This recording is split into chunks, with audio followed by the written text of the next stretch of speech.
حضرت خبیب ابن عدی کو دھوکے سے گرفتار کر لیا اور پھر مکہ میں اعلان کروا دیا کہ ان کو مکہ مکرمہ کے بالائی حصہ میں تنعیم کے مقام پر شہید کیا جائے گا، سارے لوگ وہاں آ کر تماشا دیکھیں۔ سب جمع ہو گئے، مرد آ گئے، عورتیں آ گئیں، بچے آ گئے، بوڑھے آ گئے۔ یہ جو سعید بن عامر ہیں، یہ نوجوان تھے، یہ کندھے پھلانگتے ہوئے اس مجلس کے شروع میں پہنچ آئے جہاں پر حضرت خبیب ابن عدی کو اور سرداران کو یہ قریب سے دیکھ رہے تھے۔ یہ کہنے لگے کہ بہت شور و شغف ہے، آوازیں ہیں بچوں اور عورتوں کی، ہر آدمی بول رہا ہے۔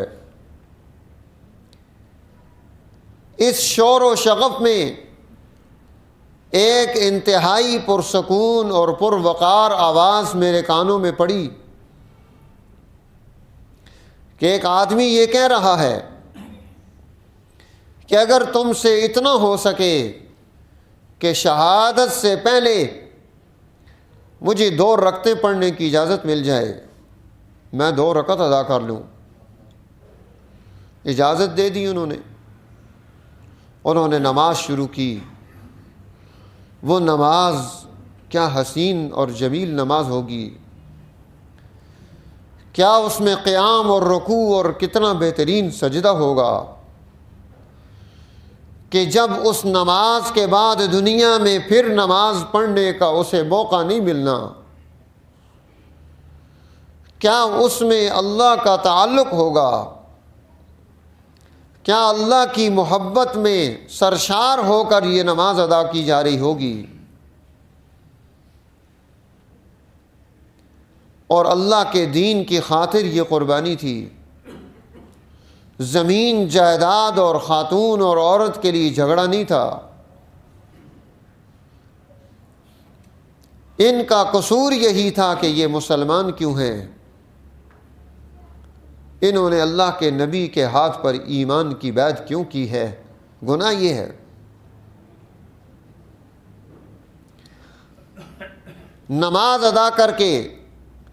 ان سرداروں کی آنکھوں میں آنکھیں ڈال کر فرمانے لگے کہ اگر مجھے بدگمانی کا خدشہ نہ ہوتا کہ تم مجھ پر یہ بدگمانی کرو گے کہ یہ موت کے ڈر سے نماز کو لمبا کر رہا ہے، تو آج میں اپنی اس نماز کو اور بھی لمبا کر دیتا، زیادہ دیر تک اللہ کی بارگاہ میں سر بسجود رہتا۔ سعید بن عامر کہتے ہیں کہ میں نے سرداران قریش کو دیکھا کہ وہ اس زندہ انسان خبیب بن عدی کے جسم کو نوچ رہے تھے، ان کے جسم کے اعضاء کو کاٹ کاٹ کر پھینک رہے تھے،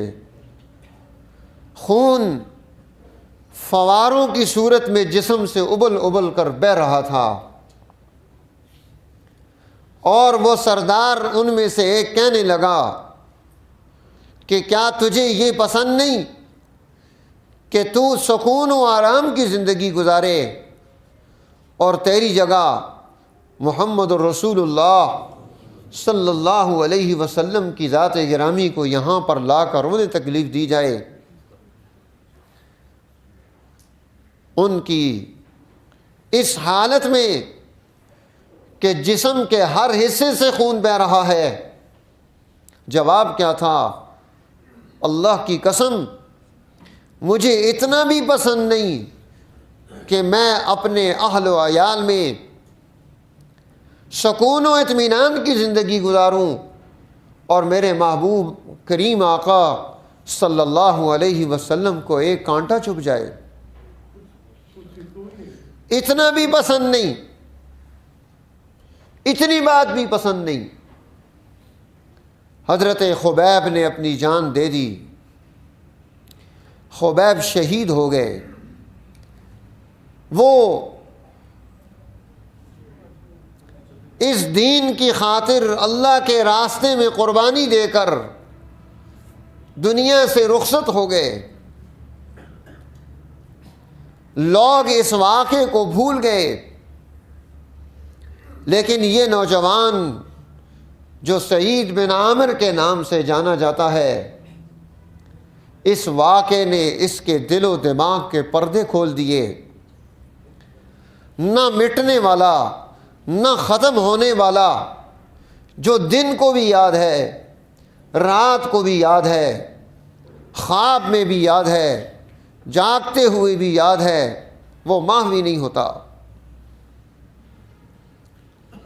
کہ اتنا صبر و استقامت، اتنی مستقل مزاجی، اپنے ایمان پر اتنی جرأت، اپنے محبوب صلی اللہ علیہ وسلم کے لیے اتنی بڑی قربانی اور اتنی اعتماد کی کیفیات کہ جب آخری لمحہ ہے، نگاہ آسمانوں کی طرف اٹھتی ہے کہ اللہ ان ظالموں کا شمار کر لے، انہیں گن لے، انہیں دیکھ لے، ان میں سے کسی ایک کو بھی نہ چھوڑنا، جنہوں نے اتنے ظلم کے ساتھ، زیادتی کے ساتھ یہ عمل کیا ہے۔ حضرت سعید بن عامر اس واقعے کے بعد ایمان لے کر آئے۔ برملا ان کی مجلسوں میں آ کر کلمہ